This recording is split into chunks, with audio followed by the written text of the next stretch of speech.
Hey, how's it going? Today I was gonna clean my coolant overflow bottle, and I figured I'd just make a quick video showing how I'm gonna do that. So in my case, I got some remnants of when I had a bad head gasket, and if you pull it out, you got a little sludge in there left over. Be a good idea to clean that out, so that's what I'm gonna do today.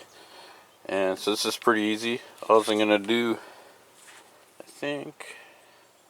actually, I'm probably going to disconnect it here just so I can clean this tube. But you could just pull this cap off and leave it off.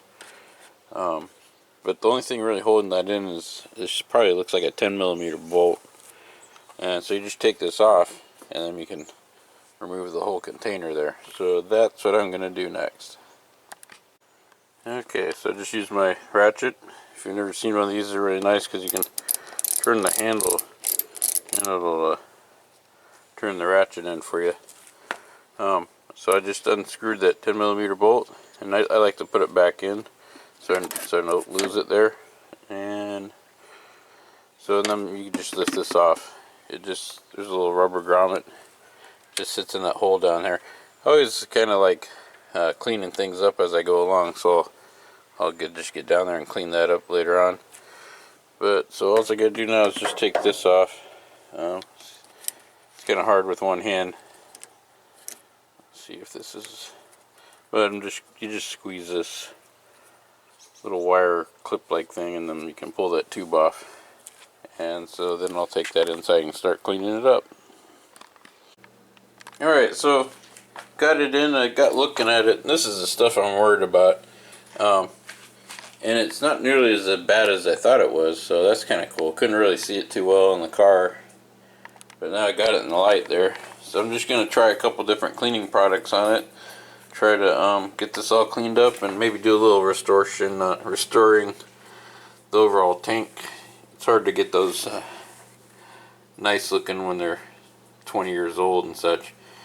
But we'll see how that turns out. And I'll just kind of update you on the progress as I clean this up.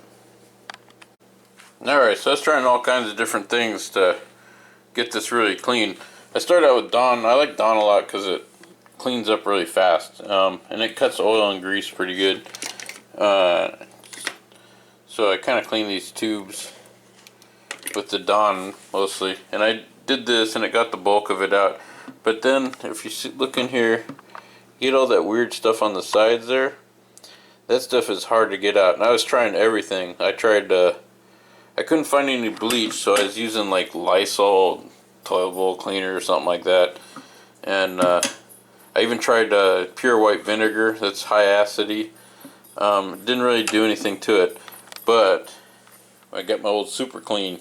Man, that thing's starting to cut right through. And this thing's all like empty. It's foaming already, but it was mostly foaming because the bottle was empty. But it shot some of that in there. And the neat thing about Super Clean is you can let it soak. So I'm going to see if I got any more out in the shed. If not, Super Clean is definitely a way to clean these up. I mean, it cut through real good. You can really see in the bottom there. So it was very dark like that all throughout because there was a ton of that gunky stuff. And it wasn't even that, like, that's not oil buildup. That's just that weird stain you get on these bottles on the inside. So anyways, I'm really pleased with that. So I'm just going to try to find some more Super Clean, finish cleaning this up, and then I'm pretty much done. Just going to put it back together, put some coolant in it, and you can see the fill lines here.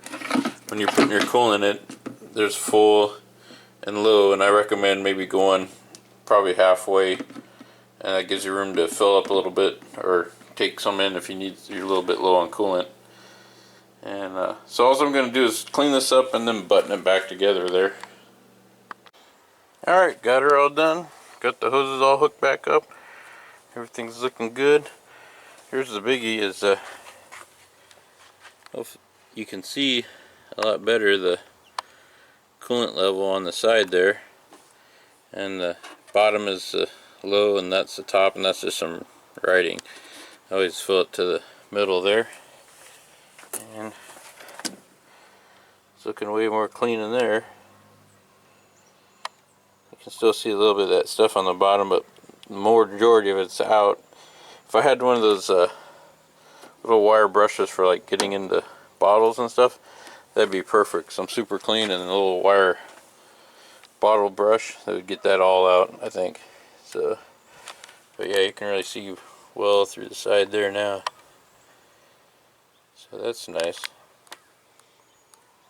That's about it. I hope you found this video interesting. Maybe help somebody out there. If you liked it, give me a thumbs up. If you subscribe, you'll see more videos as they come out. Thank you for watching.